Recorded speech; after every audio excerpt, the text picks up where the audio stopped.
Laker Nation, what's happening? I'm back.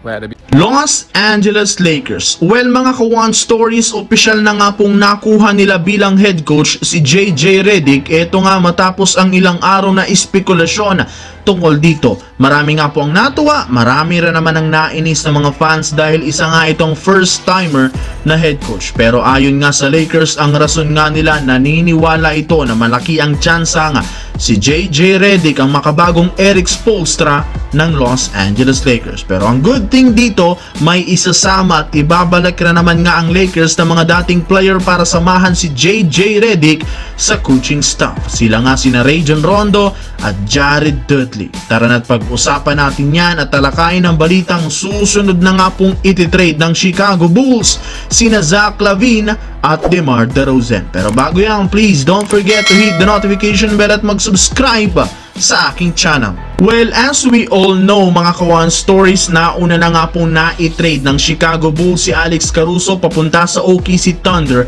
kapalit si Josh Giddey. Marami nga po ang nagtaka bakit walang kasamang draft pick si Josh Giddey para makuha si Alex Caruso.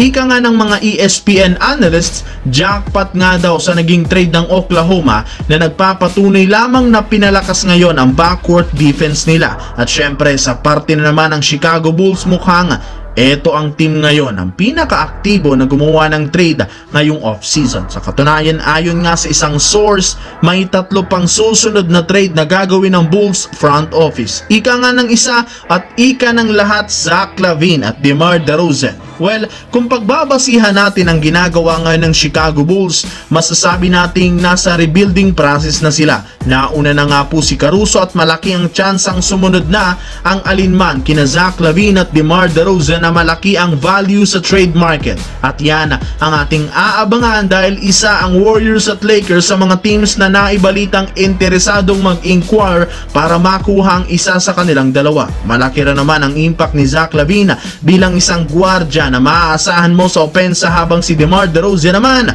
well, no question, isang superstar caliber player na maaasahan sa clutch moment.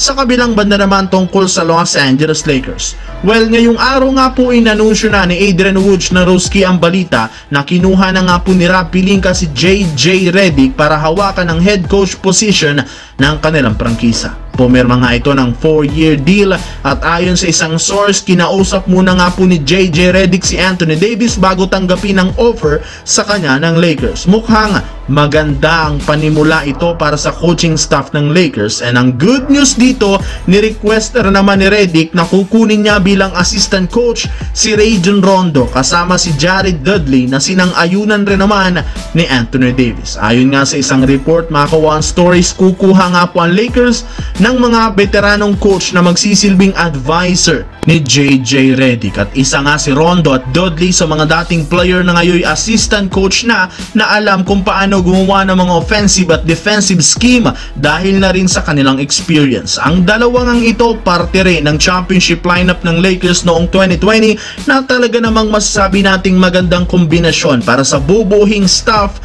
ni Coach JJ Redick. Kahit nga si LeBron for sure matutuwa dito. Sa ngayon, ang next focus ng team ay ang NBA draft.